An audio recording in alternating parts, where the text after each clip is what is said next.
we've got a couple of questions, which means that it's question time. First question, from Froth and Ride. Do you need to seal airbrushed artworks when you're finished? Or can you just leave it as is? Please answer. Frothin', there's many different types of airbrushing that you can do, like automotive airbrushing, illustration, body painting, miniatures. There's just so many types. So if you're talking about illustration and what you see me do in the videos, no, there's no clear required. And all reputable airbrush paint brands will tell you that their colors are as light fast as any automotive paint out there. So there's no need to protect your works or cover them. However, if you're doing automotive works, yeah, of course, you're going to need a clear coat. What's the reason for never, ever adding black to your mix? Now, this mainly applies to automotive airbrushing, and the reason being is because black and white destroy the vibrance of the color. And normally, clear coat will pick up that vibrance and just pull it right out of whatever you've painted. If you mix black and white in your colors with automotive airbrushing,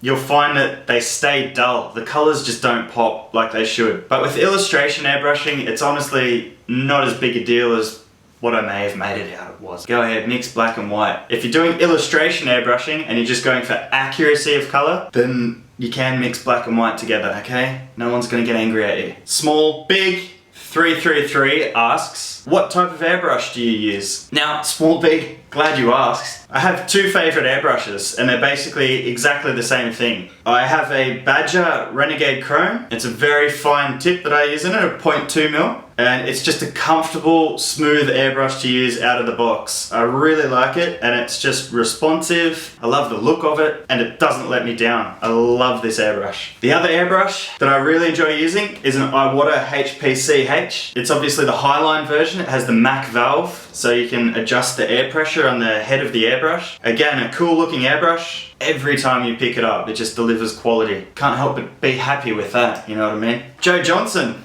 with a question too long to say in a YouTube video, but the basics of it is you wanted to get a little bit of help doing black and white flames. Now, to get a great looking result with flames, it's actually really important that you use the right colors. If you just take a picture of a flame, a real picture of a flame, you put it in Photoshop and you adjust the colors to black and white, tell me how much that still looks like a flame. Because without the colors, it just doesn't look right. So what you'll end up getting typically, unless you're Michael Valley, is that your black and white fire is probably going to look more like smoke. So unless you want some sort of stylized look to it, I wouldn't suggest going for it. In saying that, I keep a very open mind and I'd love to see what you come up with. So keep in touch, eh? Miss Jalea 2000 asks, what type of paper do you use? Glad you asked, Miss J. If you're going to use paper with illustration airbrushing, then just make sure that it's a high GSM, so it's thick. Yeah, if I just used an all-round paper,